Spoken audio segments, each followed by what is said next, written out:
Hello friends, कैसे हैं आप सब। आद्विक स्टडी मटेरियल में आपका स्वागत है। फ्रेंड्स, आज इस वीडियो के अंदर हम सीटेट जो आपका जनवरी में होगा 2024 में, उसमें हिंदी पेडागोगी को हम पढ़ेंगे। हिंदी पेडागोगी, चाहे पेपर 1 हो आपका, चाहे पेपर 2 हो, ठीक है। चाहे पेपर 1 हो चाहे पेपर 2 हो, जो प्रीवियस ईयर क्वेश्चन है उनको हम एनालिसिस करेंगे। तो वो इम्पोर्टेंट क्वेश्चन है जो हर बार सीटेट के एग्ज़ाम में पूछे गए हैं। तो फ्रेंड्स, अब तक आपने मेरे चैनल को सब्सक्राइब नहीं किया है तो सब्सक्राइब जरूर कर लेना। चलिए स्टार्ट करते हैं। पहला क्वेश्चन देखते हैं। निपुण भारत मिशन का उद्देश्य एक ऐसे लक्ष्य के रूप में सुनिश्चित किया गया है जिसे वर्ष 2026 से 27 तक पूरा करना है। कक्षा 1 में साक्षरता के लक्ष्य इस तरह रखे गए हैं कि बच्चे जो निपुण मिशन है, निपुण भारत है, निपुण मिशन जो है, मिशन है जो, उसको पूरा करने का जो लक्ष्य है वो कब तक का है। तो पहला क्वेश्चन आपका यहीं से बनता है कि जो निपुण भारत मिशन है इसको कब तक पूरा किया जाना है। तो 2026 से 2027 तक इसको कंप्लीट करना है, इस मिशन को, ठीक है। पूरा एक अच्छा इसमें एक क्वेश्चन ये निकल के आता है, पूछा गया है कक्षा 1 में साक्षरता के लक्ष्य इस तरह रखे गए हैं। अब जो निपुण मिशन है उसमें कक्षा 1 के लिए किस तरह से लक्ष्य रखे गए हैं देखते हैं। कम से कम 2 से 3 वर्णों वाले सरल शब्द पढ़ पाए। जो कक्षा 1 का बच्चा है उसके लिए लक्ष्य है कि कम से कम 2 से 3 वर्णों वाले सरल शब्द पढ़ पाए, या फिर आय उपयुक्त अपचरित पाठ्य सामग्री में आए कम से कम 4 से 5 सरल शब्दों वाले छोटे वाक्य पढ़ पाए, या फिर प्रति मिनट 45 से 60 शब्द अर्थ सहित पढ़ पाए, या फिर प्रति मिनट कम से कम 60 शब्द अर्थ सहित पढ़ पाए। तो इसका जो राइट आंसर है वो क्या है, ऑप्शन नंबर बी है।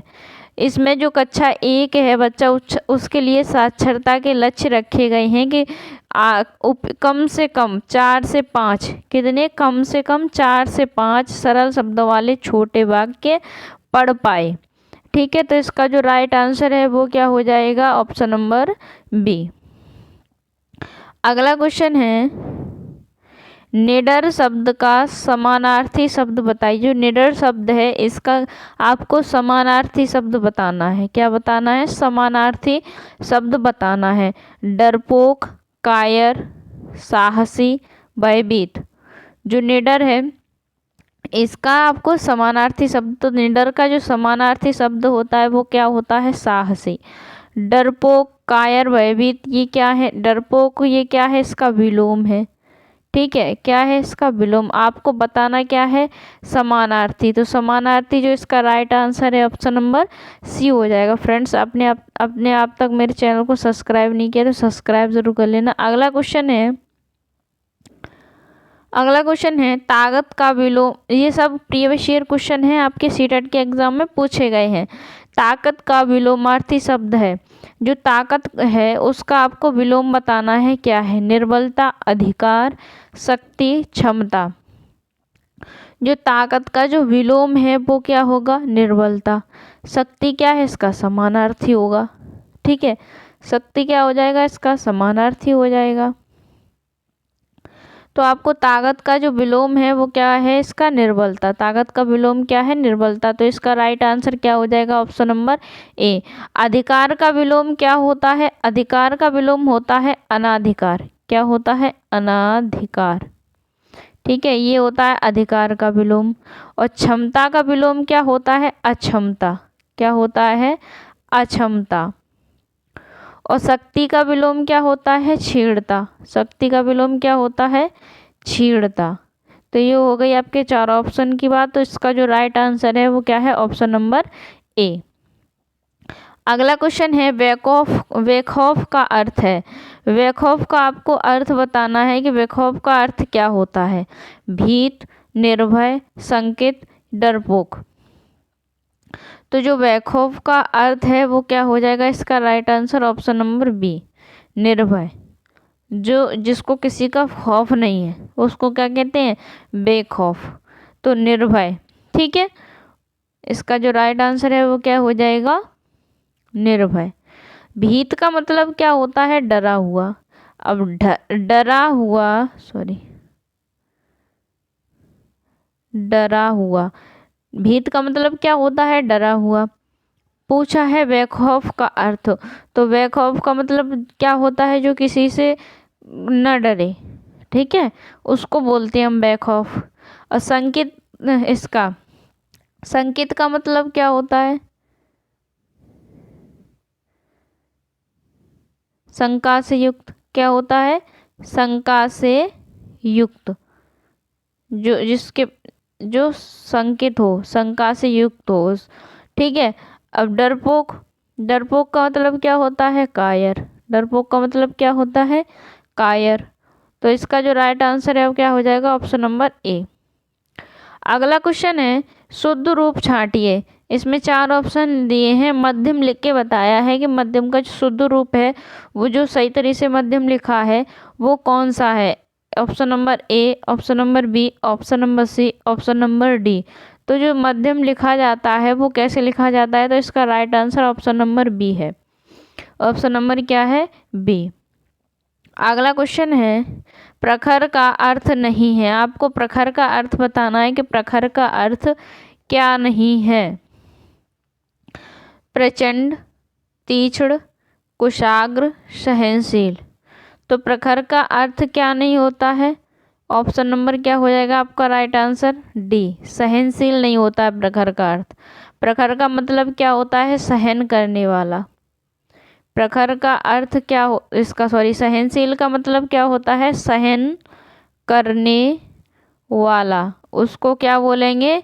सहनशील। उसको क्या बोलेंगे? सहनशील। जबकि जो प्रचंड है, कुशाग्र है, तीक्ष्ण है, ये सब किसके अर्थ हैं? प्रखर के। प्रखर के ये तीनों क्या हैं? समानार्थी हैं। तीनों क्या हैं? प्रखर के समानार्थी हैं। प्रखर के तीनों क्या हैं? ये समानार्थी हैं, ठीक है। सहनशील नहीं है। सहनशील का मतलब क्या होता है? सहन करने वाला, सहन करने वाला। तो ऑप्शन नंबर क्या हो जाएगा इसका राइट आंसर? डी। नहीं पूछा है तो डी हो जाएगा। अगला क्वेश्चन है बोली और लहजे के बारे में कौन सा कथन सही है? बोली और लहजे के बारे में बताना है कि आपको कौन सा कथन सही है। ऑप्शन नंबर ए है बोली वास्तविक भाषा से संबंध रखती है, जबकि लहजा भाषा कैसे बोली जा रही है उस तरीके से संबंधित है। इसको दोबारा से देखते हैं। जो बोली है वास्तविक भाषा से संबंध रखती है, बिल्कुल सही बात है।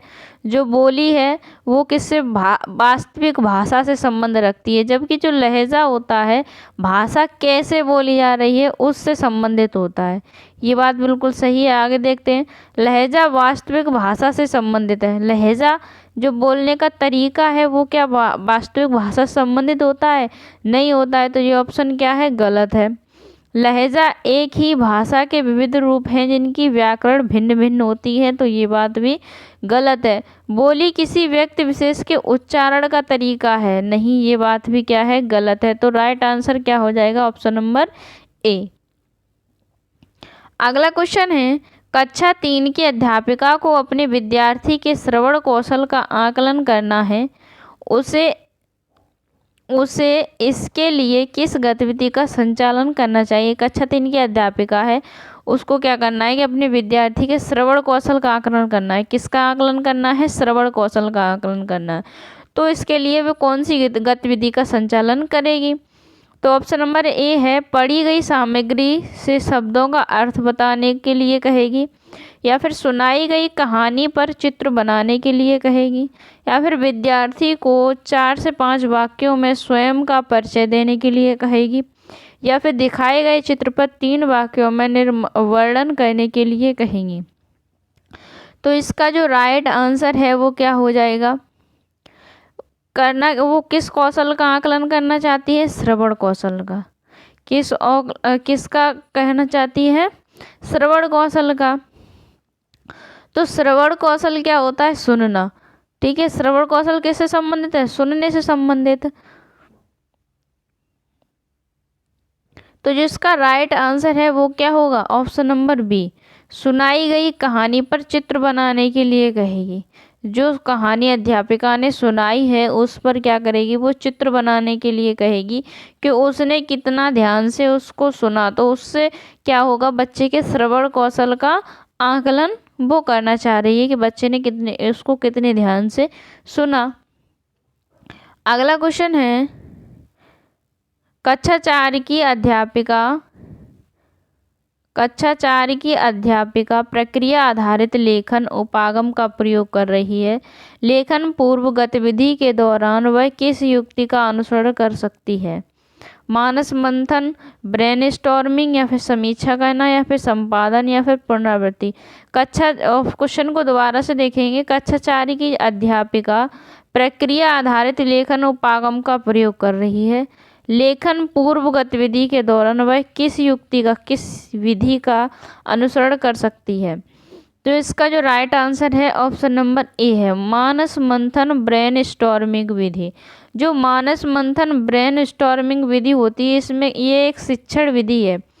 इसमें क्या होता है कि अधिगमकर्ता के मस्तिष्क के में किसी समस्या का समाधान हेतु विचारों या फिर समाधानों का स्फुटन किया जाता है। दूसरी भाषा हम समझते हैं कि जो ब्रेनस्टॉर्मिंग विधि है, ये क्या है, एक शिक्षण अधिगम प्रक्रिया है। इसमें छात्र क्या होता है, सक्रिय भूमिका निभाता है। जो ब्रेनस्टॉर्मिंग विधि है, इसमें छात्र सक्रिय भूमिका निभाता है। इसमें छात्र क्या होता है, सक्रिय होता है। शिक्षक पूरी कक्षा को एक समस्या दे देता है, जो समस्या दे देता है या कोई विषय दे देगा। शिक्षक पूरी कक्षा को क्या करेगा, एक समस्या, कोई समस्या दे देगा या फिर उस एक विषय दे देता है। इस पर वो क्या कहता है कि इसके भीतर छात्र वो क्या करते हैं, उस पर विचार करते हैं, उस विषय से संबंधित या फिर उस समस्या से संबंधित। जो कक्षा में छात्रों को समस्या दी गई या फिर विषय दिया गया, उस विषय पर या समस्या पर टीचर्स विचार करने को कहेगा। ठीक है, तो इसमें क्या किए जाते हैं कि उस समस्या संबंधित विचार प्रकट किए जाते हैं। इसे हम क्या कहते हैं, मानस मंथन ब्रेनस्टॉर्मिंग। ठीक है, तो इसमें जो बालक है वो क्या होता है, सक्रिय होता है। अगला क्वेश्चन है, कक्षा 3 की अध्यापिका अपने विद्यार्थियों के साथ पठन बोध पर कार्य कर रही है, किस युक्ति का अनुसरण कर सकती है? कक्षा 3 की अध्यापिका है, वह अपने विद्यार्थियों के साथ पठन बोध कार्य कर रही है। कौन सा कार्य कर रही है, पठन बोध का कार्य कर रही है। तो वो कौन सी विधि का अनुसरण कर सकती है? पाठ में पढ़े गए कठिन शब्दों को श्रुतलेख करवाएंगी, या फिर पढ़ी गई पाठ्य सामग्री पर आधारित प्रश्न पूछेंगी, या फिर पढ़ी गई पाठ्य सामग्री में आए कठिन शब्दों का अर्थ याद करवाएंगी और लिखवाएंगी, या फिर पाठ्य सामग्री पढ़ने के दौरान सामने आ रहे संज्ञा शब्दों को रेखांकित करने के लिए कहेंगी। तो इसका जो राइट आंसर है वो क्या हो जाएगा, ऑप्शन नंबर बी। जो उसने पढ़ी गई सामग्री पर क्या करेगी, उससे संबंधित प्रश्न पूछेगी। जो सामग्री पढ़ाई गई है उससे संबंधित क्या करेंगी, प्रश्न पूछेंगी को, क्योंकि वो कर क्या रही हैं कि विद्यार्थी के साथ पठन बोध कार्य कर रही हैं। ठीक है, पठन के समय वो क्या करेंगी, जो पढ़ा रही हैं पाठ्य सामग्री, उसी से संबंधित क्या करेंगी, वो प्रश्न पूछेंगी। अगला क्वेश्चन है, भारत सरकार द्वारा शुरू किए गए कार्यक्रम निपुण भारत मिशन का मुख्य केंद्र भाषा में बुनियादी कौशल को मजबूत करना है। इसका पूरा नाम क्या है? जो निपुण है, इसमें पूछा है कि निपुण का पूरा नाम क्या है। जो निपुण है, निपुण मिशन शुरू किया गया है, इसका कब तक पूरा करने का लक्ष्य है? 2026 से 2027 तक। कब तक इसको पूरा करना है? 2026 से लेकर के 2027 तक इस मिशन को पूरा करना है। तो इसमें मिशन की निपुण की फुल फॉर्म पूछी गई है कि निपुण की फुल फॉर्म क्या है। जो निपुण भारत मिशन चलाया गया था, इसकी फुल फॉर्म क्या है? तो इसकी फुल फॉर्म है option number B, national initiative for proficiency in reading with understanding and numeracy. क्या है? N for national, I for initiative, for P for proficiency in reading with understanding and numeracy. इसका option number क्या हो जाएगा? Right answer option number B. अगला question है, एक शिक्षार्थी ने अध्यापक द्वारा दिए गए भाषा कार्य को अपने सहपाठी या वयस्क की मदद से पूरा करना है। वह इस कार्य को बिना मदद के किस सीमा तक कर सकती है और कितना अपने वयस्क या अधिक सक्षम सहपाठी की मदद से कर सकती है? इन दोनों के बीच की संभाव्यता अंतराल को क्या कहा जाएगा? तो भाषा अर्जन उपकरण, या फिर आरंभिक साक्षरता, या फिर सादृशीकरण, या फिर निकटस्थ विकास का क्षेत्र। इसमें क्या कर रही है कि शिक्षार्थी ने अध्यापक द्वारा दिए गए भाषा कार्य को वह अपने सहपाठी या वयस्क की मदद से पूरा करना है। वह इस कार्य को बिना मदद के किसी सीमा तक कर सकती है। यहाँ तक वो बिना मदद के कर सकती है, एक सीमा है, यहाँ तक वो बिना किसी की मदद से कर सकती है।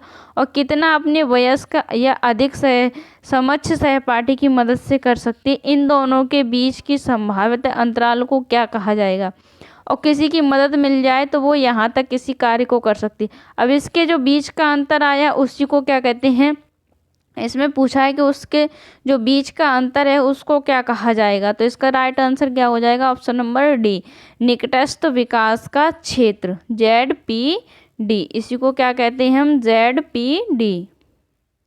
अगला क्वेश्चन है, मुद्रित समृद्ध परिवेश का सृजन भाषा अधिगम में मदद करता है। कक्षा में इस प्रकार का परिवेश सृजित करने के लिए अध्यापक को क्या करना चाहिए?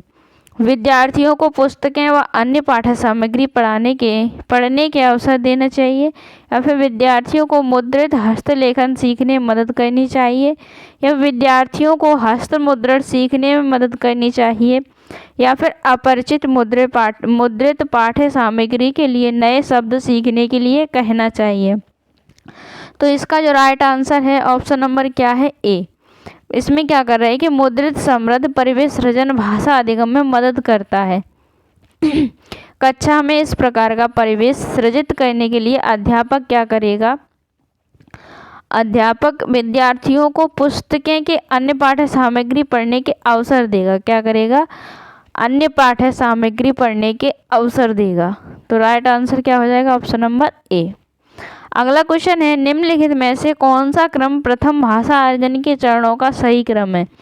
भाषा अर्जन जो होता है वो किस क्रम में होता है वो आपको बताना है।